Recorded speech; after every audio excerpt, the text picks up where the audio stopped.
Hello friends, today I am discussing another new topic of BSc first semester open elective course, that is minerals. Minerals. What are minerals? Minerals means these are inorganic elements. It's required for proper functioning of body.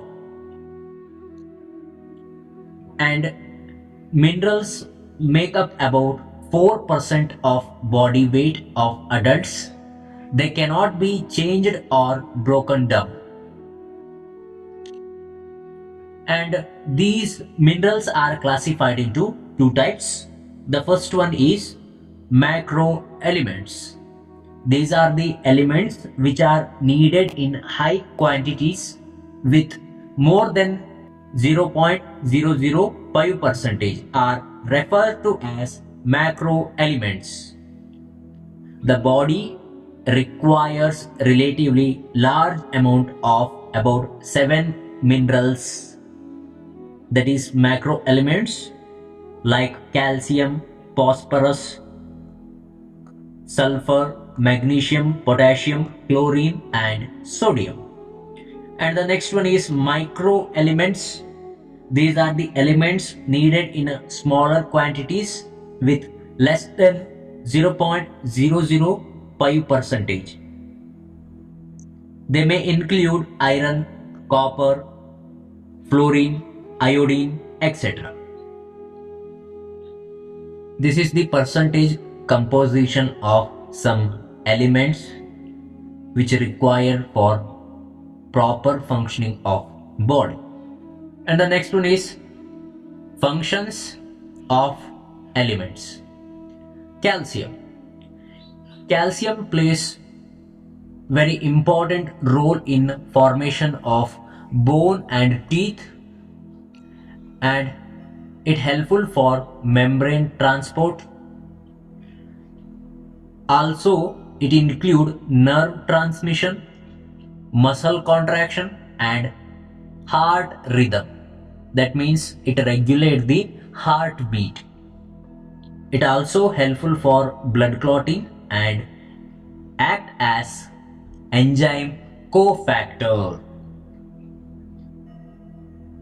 During lactation and pregnancy time, plenty of calcium is required. And deficiency of calcium in a children, it causes the rickets.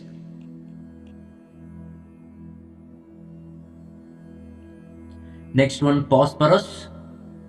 It plays a key role in formation of tooth and bone, and it required for production of energy in form of phosphate compound such as adenosine triphosphate ATP, CTP, GTP, etc. And it also useful for synthesis of nucleotide coenzyme like NAD and NADP. It required for formation of phosphodiester backbone structure in DNA and RNA synthesis.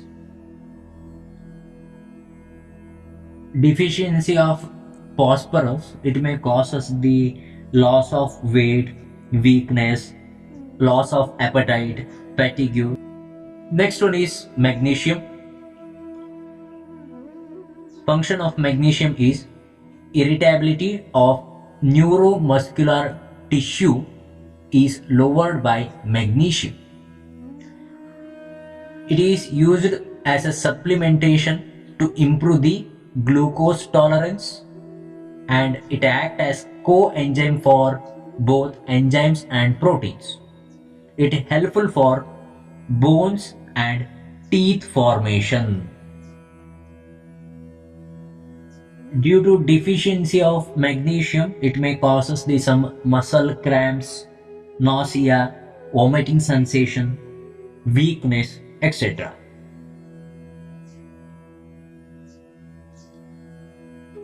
Next element, it's a macro elements, that is potassium.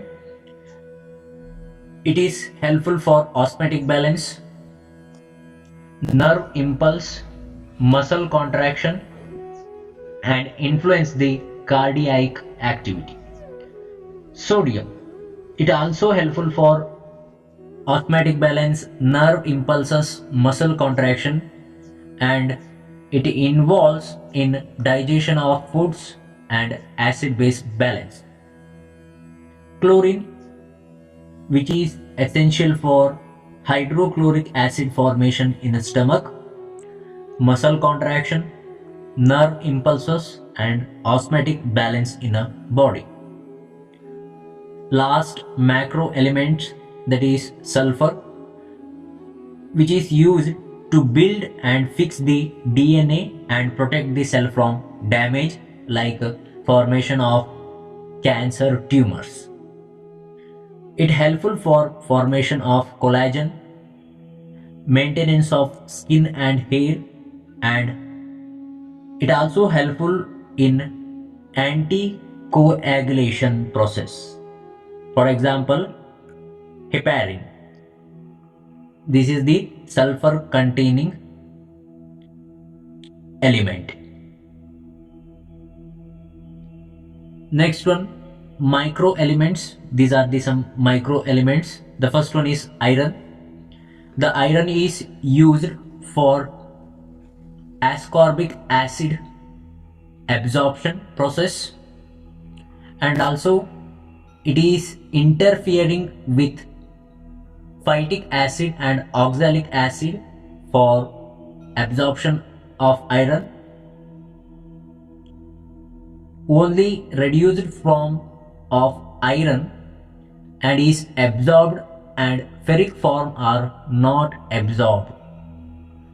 In a body, only ferrous forms are absorbed in a bloodstream, and iron is essential for hemoglobin synthesis.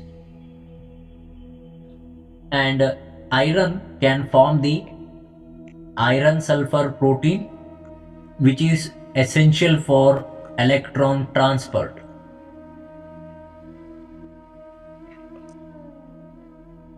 Next one, fluoride, which is essential for strengthens the bones and teeth. Iodine, which is essential for synthesis of thyroid hormones to avoid the goiter formation. Next one, copper. It acts as a cofactor for many enzymes. It is necessary for absorption of iron, and it is incorporated in hemoglobin structure, and it involves tyrosinase activity and act as a cofactor for vitamin C requiring hydroxylation. Copper can increase the level of high density lipoprotein and protect the heart from cardiac arrest. Next one, zinc. It is helpful for enzyme and act as a cofactor and involves in synthesis of testosterone and sperm development, and it also helpful for the growth of the hair, nails, etc.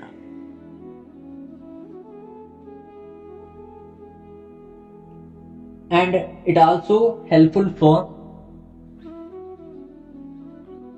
DNA and RNA polymerase. Next one, molybdenum. Molybdenum involved in enzymes as a cofactor. The last one, that is selenium. It also acts as a cofactor and necessary for development and maturation of sperm. By this, we complete the minerals. In minerals, we see the macro elements and micro elements with functions. In the next session, I am discussing another topic of biomolecule. Thank you.